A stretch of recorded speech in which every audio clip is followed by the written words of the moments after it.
افنان نے شادی سے انکار کر دیا تھا۔ خبر تھی یا بم دھماکہ؟ وہ متاثرین کی فہرست میں سب سے اول نمبر پر تھی۔ اس کا قصور نہ تھا، مگر وہ کسی مفرور مجرم کی طرح منہ چھپاتی پھر رہی تھی۔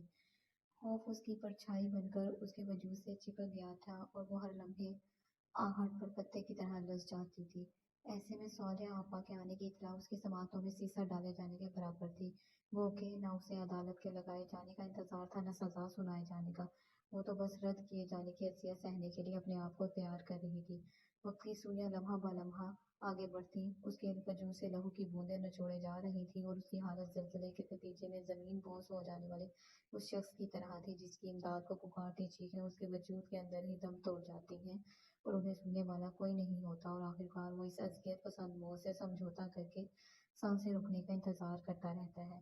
طے شدہ وقت کے مطابق صالحہ آپا دوپہر کے کھانے کے وقت آ چکی تھیں۔ کھانا وہ کھا کر آئی تھیں اور اب سب آپا کے کمرے میں موجود تھے۔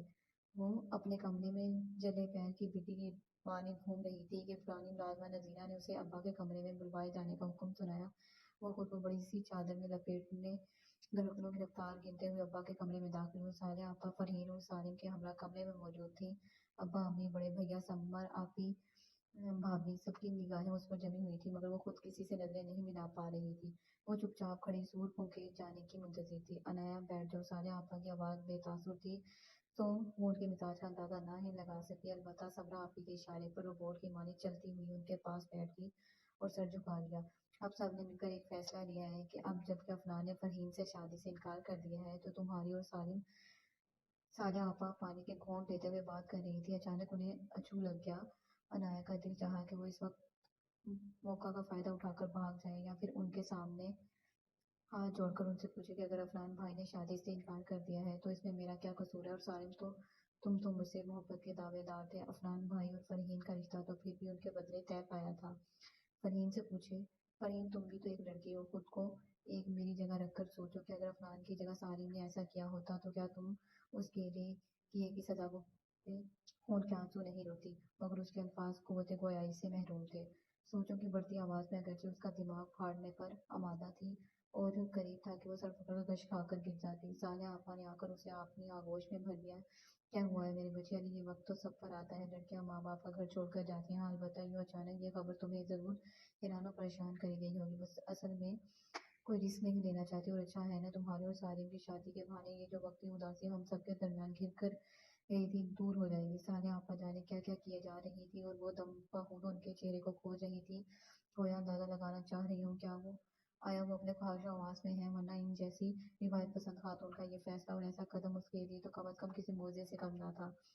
صالحہ آپا، ہم کس منہ سے آپ کا شکریہ ادا کریں؟ قسم لے لیں ہمیں ہرگز اندازہ نہیں تھا کہ افنان باہر جا کر ایسی گری ہوئی حرکت کرے گا۔ گوری سے شادی رچا کر اس نے بہت پستی کا ثبوت دیا ہے، اور افسوس تو یہ ہے کہ اگر ارادہ تھا بھی تو وہ فرحین سے منگنی سے انکار ہی کر دیتا۔ آپ جیسے مہذب و روایت پسند گھرانے سے جڑنا ہماری خوش نصیبی ہے، ورنہ کسی نے سوچا تھا کہ پڑوس سے ہمارا رشتہ سمدھانے میں بدل جائے گا؟ مجھے تو اب تک یقین نہیں آ رہا کہ آپ سب نے اتنا بڑا دل کیا اور ہماری عنایہ کو ٹھکرا کے جانے کی بجائے دل سے اپنا لیا، ورنہ اکثر تو ایسے معاملات میں یہی دیکھنے میں آیا ہے کہ اگر ایک طرف سے رشتہ ٹوٹے تو دوسری طرف سے بھی برابر کا بدلہ لیا جاتا ہے۔ آپ کے طرف نے ہمیں جیت لیا۔ سمرا آپی نے گویا عنایہ کے دل کی بات کہہ دی تھی۔ خود اس کے دل میں بھی صالحہ آپا کی قدر و منزلت بے حد بڑھ چکی تھی۔ نہیں سمرا، ایسے مت کہو، میں انسان ہوں، فرشتہ نہیں۔ میں آج بھی رفاقت پسند ہوں، مگر میں صرف ان روایتوں کی ترقی کی حامی ہوں جو مثبت ہوں۔ ادلے بدلے کی شادی اگر ہم فلاح اور خواہشی ہو تو کوئی حرج نہیں ہے، مگر کسی ایک کی غلطی کی صلاح دوسرے کو دینا سراسر ناانصافی ہے، اور میں اس روایت کی نہ طرفدار ہوں نہ حامی۔ چلو عنایہ، اب ذرا جلدی سے اپنے ہاتھ کی چائے اور پکوڑے تو کھلا دو، دیکھو ذرا کیسی سہانی ہوا چل رہی ہے۔ صالحہ آپا نے اس کا ماتھا چوم کر کہا تو وہ مسکرا کر صحن میں بنے کچن میں آ گئی۔ کڑھائی میں تیل ڈال کر چولہے پر چڑھایا اور سامنے لگی کیاریوں میں لگے نئے سرسبز پھولوں کی کونپلوں کو ہوا کی گدگدیوں سے جھومتا دیکھ کر مسکرا دی، کیونکہ خزانے کے بعد آنے والی بہار کے جھونکے اسے گنگنانے پر مجبور کر رہے تھے۔ بہار آئی تو جیسے ایک بار لوٹ آئے ہیں پھر عدم سے وہ خواب سارے شباب سارے۔